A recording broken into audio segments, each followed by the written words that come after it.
So I was struck by the fact, keep in mind, I don't read a lot of science fiction, but to my knowledge of the science fiction I've read, you don't usually get these domestic scenes of families and sitting quietly reading. Am I right or wrong about that? Is it more common Oh, than I think? no, it's not. It's not very common. I could think of maybe two authors off the top of my head, Octavia Butler and Ursula K. Le Guin, and both are women who would add in more personal scenes like that, and they were my inspirations. Uh-huh.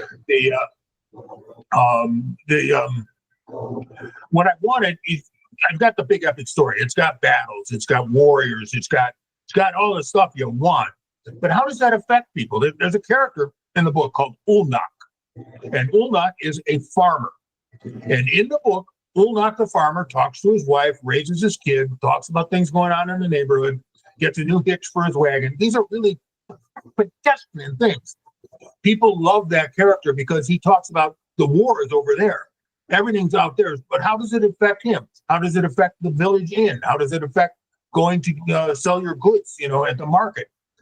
Stupid things. And how does all these big fantasy things affect day-to-day life? And I made Ulnak my right through on that, and people love that character with just a rabid passion. So I know I got something right when I put him in there.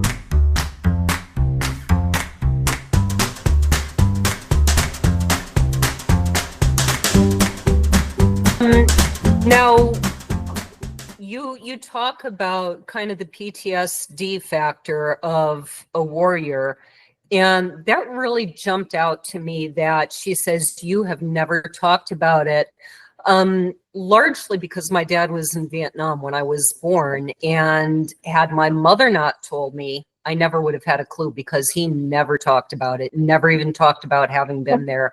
So maybe once he did. And that was my experience with other people of my age whose either fathers or in one case his girlfriend's father. Everyone I've heard says they never talk about it. Is this something that you had personal experience with, or did this come out in research? A combination of things. I had an uncle who was a prisoner of war in Vietnam, VA, and he never talked about it. He was discharged from the army for being gay. He never talked about that. They gave him an honorable discharge because he'd been a prisoner of war. That was their concession to him. But other than that, I didn't know anything about it. You wouldn't have known he served, unless someone said, he's got the uniform and the medals, and you didn't know about it. And when I was doing research for the Bill of Rights, the Department of Defense, God bless those people, they were kind enough to hook me up with different colonels and generals and different people I could talk to, well, brigadier generals, different people I could talk to.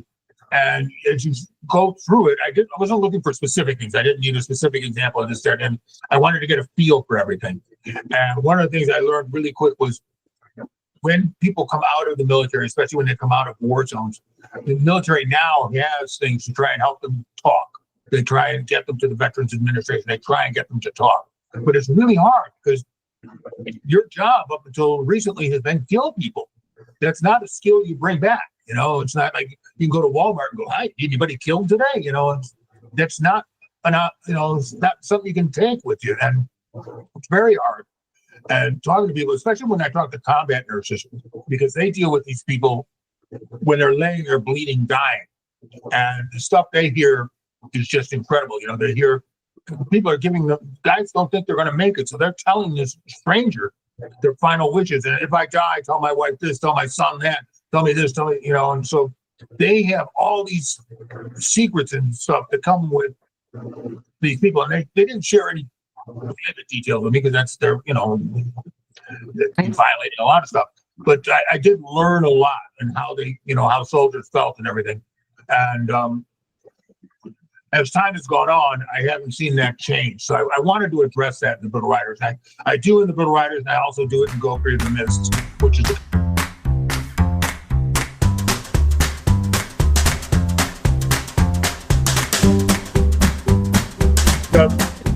one thing I learned, no matter what religion you are, no matter where you're at in the world, no matter anything, people basically want some basic things. They want a roof over their head, a better family, a better future for their family, and food on their table. And by starting with those commonalities, I've been able to get people to open up and tell me the rest of the stuff that I don't know because we do have that as a commonality. And I look for that. I look for commonalities when I meet with people and talk with people, because then it allows them to share what they know that I don't know. And that's a very helpful thing for me. And I'm very blessed that I've traveled a lot and learned early in my life, this is what I know. Don't pretend I know that. You know, don't know what you don't know. And I've learned so much that way, just shutting up and listening, which I'm not doing now. I'm talking, but no, when I'm not talking, I'm shutting up and listening. Well, but you're here to talk. I'm the interviewer. It's my job to listen in this case, and it's your job to talk this time. Cheers. Cheers.